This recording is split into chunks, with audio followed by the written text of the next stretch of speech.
Today is a very special occasion. Not only are we rat shooting with shooting ground manager and pest controller Paul Hodson for the first time, but it's also his 50th birthday. Fanfare please. He could be enjoying a candlelit dinner, a weekend at the castle in Capri, or, let's be honest, anything except ratting with us. Hey, Russ. Before the birthday rat bash, Paul is going to talk us through his setup and why for him it's the best tool for the job. So tonight we're going to use the S510. As you can see from this example that I've got here, which is a beautifully crafted gun, it just feels a proper hunting rifle.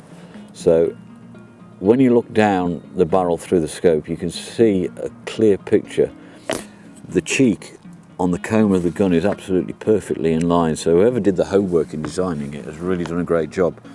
But the nice thing I like about this rifle more than anything is the speed in which it cocks, because if we have a look on this side to the cocking side of the gun, we have the cocking lever, which is absolutely exquisite. The way it just works. This particular 510 is in 177, which is my preferred caliber.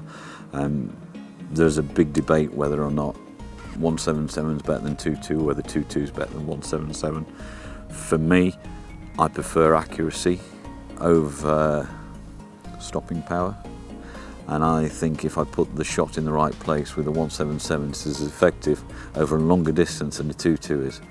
It's a faster shooting pellet than the 22, and less of a lob. So I know that if I can zero my rifle between 15 and 25, 30 yards, my point of impact really doesn't change that much. There's no need, especially at night when it's difficult to judge holdover on distances, because it's incredibly difficult to judge that when using night vision. Whether or not to hold over, if you take that out of the equation, with 177, it's just point and shoot. I've got a target board set up out there at 30 yards, just for me to make sure that the rifle's set up and ready for tonight.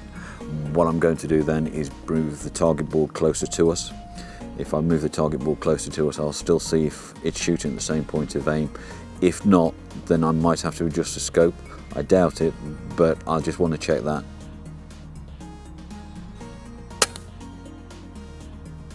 Yeah, that's it. Spot on. So that's 30 yards, 25 yards. I'll bring another 5 yards, and I'm going to be happy with that, because that is exactly where I want it to be. Happy with that. And I think that clearly shows that the rifle is shooting completely flat now, from 30 yards down to 15 yards. So tonight we can shoot at anything, and we know that it's going to be absolutely bob on. With the rifle bang on, we head over to the potato farm, which is meant to be alive with rats. Over the years, Paul has honed his nighttime pest control shooting kit from filters to thermal to beer mats. I use beer mats when I'm out shooting, several reasons. One, they're incredibly good at soaking up moisture. That's what they're designed for. But I also use them as cushions, so when I'm putting something down at night, it doesn't make a noise, scaring whether it's a fox or whatever away. So you put your thermal imager down, doesn't make a noise. If you didn't know about it, it'd be, oh, fox is gone. So I can drop it on these and it doesn't make a noise. It's absolutely fine. It's also good when we're putting pellets out, because if things rattle,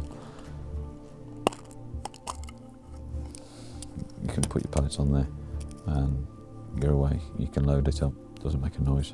Possibly a sign of a misspent youth. Right, let's party like it's 1999 and make this 50th birthday one to remember. I love picking up rats, yeah.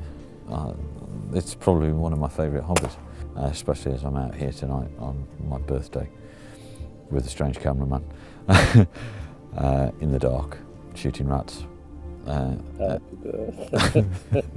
Thank you very much. I do appreciate it, but not as much as my wife appreciates it.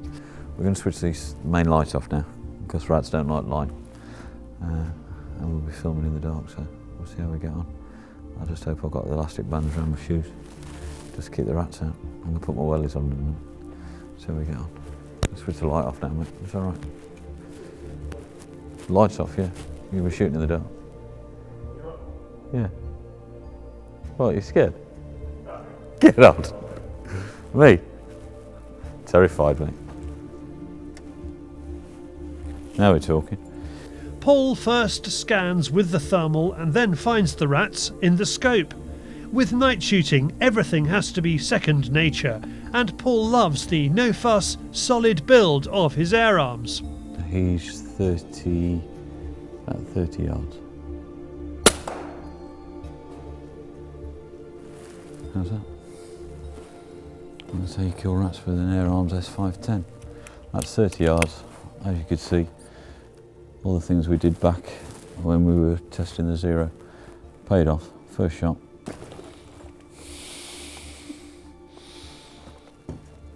There are three things that are essential in my eyes when out shooting. That is the permission you're shooting on, the gun and the flask.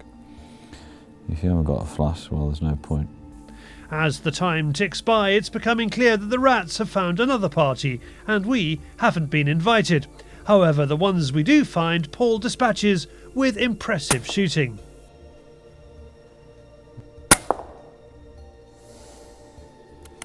Now, there's a rat there dying in front of them, and they're eating a lot. You got that?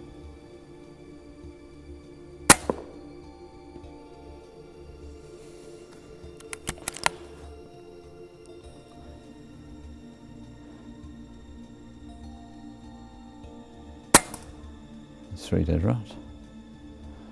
I'm pleased with that. That was freehand. Squatting on a dirty barn floor in the middle of deepest, darkest Shropshire on my 50th birthday. God, I lived the life. This is rock and roll. My God, that's bigger than the last one, wasn't it? There's a blood spatter from the other one, look. The size of that bad boy. There you go. That was shot at 45 yards. I aimed just behind the ear. Yeah, that'll do, won't it? That's what you call accuracy. And anybody who tells you that 177 won't penetrate and kill rats, good blood spatter. Absolutely devastating. Now there is 2 other dead ones, but there is no way on God's earth I'm putting my hand under there to retrieve them, because I don't like rats. That's just a natural reaction to being shot in the head.